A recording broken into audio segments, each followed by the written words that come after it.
భర్త తనను వదిలివేసి విదేశాలకు పారిపోయాడంటూ భద్రాద్రి కొత్తగూడెం జిల్లా ఇల్లందుకు చెందిన ఓ మహిళ పోలీస్ స్టేషన్ మెట్లెక్కింది. అమెరికాలో ఉంటున్న ఎన్ఆర్ఐను సదరు మహిళ పెళ్లి చేసుకుంది. ఇద్దరి మధ్య మనస్పర్ధలతో కొన్ని రోజులుగా గొడవ నడుస్తోంది. అత్తింటి వారు భర్త తనను వేధిస్తున్నారని బాధితురాలు వాపోయింది. ఇదే విషయంలో సీఐకి ఫిర్యాదు చేసే ఆ సీఐను అధికారులు సస్పెన్షన్ చేశారని మహిళ తల్లిదండ్రులు ఆరోపించారు. విచారణ సరిగ్గా లేదంటూ ఆందోళన వ్యక్తం చేశారు. విదేశాల్లో ఉన్న తన భర్తను పిలిపించాలని, న్యాయం చేయించాలని ఆమె ఆవేదన వ్యక్తం చేశారు. న్యాయం కోసం తాము పోలీస్ స్టేషన్ను ఆశ్రయిస్తే పట్టించుకోవడం లేదని 8 నెలలుగా వేదనను అనుభవిస్తూ కన్నీటి పర్యంతమయ్యారు.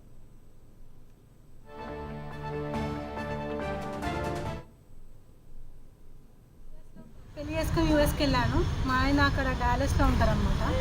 నన్ను అక్టోబర్లో వీసా అయిపోతుంది. స్టాంపింగ్ కోసం నేను ఫస్ట్ పంపిస్తున్నాను. ఇప్పుడు టికెట్స్ తక్కువ ఉంటాయి, అందుకని ఫస్ట్ నేను పంపిస్తున్నాను. నేను ఒక 15 డేస్లో నేను వస్తాను అని చెప్పి మా మమ్మీ వాళ్ళతో కూడా మాట్లాడిండు. అత్తమ్మ నేను తర్వాత వస్తాను, ఇప్పుడు టికెట్స్ తక్కువ ఉంటాయి, ఫస్ట్ పంపిస్తున్నాను అని చెప్తే వాళ్ళు కూడా సరే బాబు అని అన్నారు.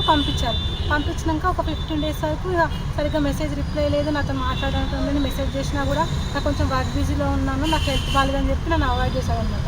దాని తర్వాత ఒకరోజు మొత్తం మెయిల్ టికెట్ ఏమో ఫస్ట్ అక్టోబర్లో బుక్ చేసింది, వాళ్ళ రిటర్న్ టికెట్ కూడా ఫిబ్రవరిలో ఉంది. దాన్ని నమ్మి నేను వచ్చాను. తర్వాత ఇక్కడ 15 డేస్ తర్వాత మెసేజ్ వచ్చిందనమాట, టికెట్ క్యాన్సిల్ అయినట్టు. దాని తర్వాత వీసా ఎక్స్టెన్షన్ కూడా క్యాన్సిల్ అయినట్టు మెసేజ్ వచ్చింది. దాని తర్వాత మా మమ్మీ వాళ్ళని పిలిపిస్తే వాళ్ళు మేము ఏంది ఇట్లా వేసామని పిలిపిస్తే వాళ్ళ దగ్గరికి వెళ్ళాం. మేము హాస్పిటల్కి అపోలో హాస్పిటల్కి వెళ్ళామన్నమాట చూపిస్తే మా డాక్టర్ ఉండి పిల్లలకి ఏం ప్రాబ్లం లేదు, సిస్ట్లు అనేది వస్తుంటే పోతుంటే దానికి కామన్ అమ్మ, సిస్ట్లు కూడా ప్రాబ్లం లేదు అని అన్నారన్నమాట. అది చూపించిన తర్వాత మా తోడికోడలు మా బావ వాళ్ళే మా ఆయనతో మాట్లాడింది కూడా డాక్టర్, ఏం ప్రాబ్లం లేదు, ఏం ఇష్యూ లేదని చెప్తే నువ్వే రావాలి, నీదేమైనా ప్రాబ్లం ఉందేమో ఇద్దరు కలిసి టెస్ట్ చేయించుకుంటేనే పిల్లలు అవుతారు, ఒకరి వల్ల కాదు, ఇది ఒకరు చూపించడం వల్ల కాదు, ఏ ప్రాబ్లం అయినా అంటే నాకేం ప్రాబ్లం లేదు, నేను ఫుల్ ఫిట్ ఉన్నాను అన్నాడు. దాని తర్వాత మేము చెప్తే కూడా ఏం లేదు. బయటికి డాక్టర్ ఆఫీస్ నుంచి బయటకు రాగానే మా తోడికోడలు ఉండి అత్తమ్మ వీళ్ళు మేనేజ్ చేసే డాక్టర్ని అనుకుంటే ఆమె అరుస్తుంది హాస్పిటల్.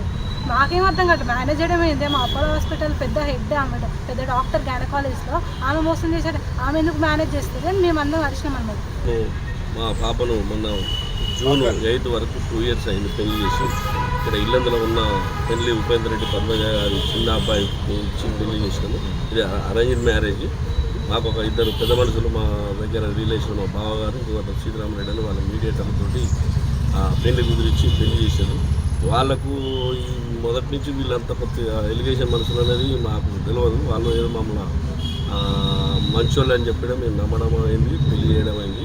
మా పాపను పెళ్ళి అయిన ఒక 2 నెలలకే యూఎస్కి తీసుకెళ్ళిండు. మళ్ళీ 2-3 నెలల తర్వాత హోమ్ సిక్ అని పంపించేసి మాకు తెలియకుండా, మా పాపకు తెలియకుండానే రెండో అతను హరీష్ రెడ్డి భార్య ఇద్దరు కలిసి హాస్పిటల్ తీసుకెళ్ళారు.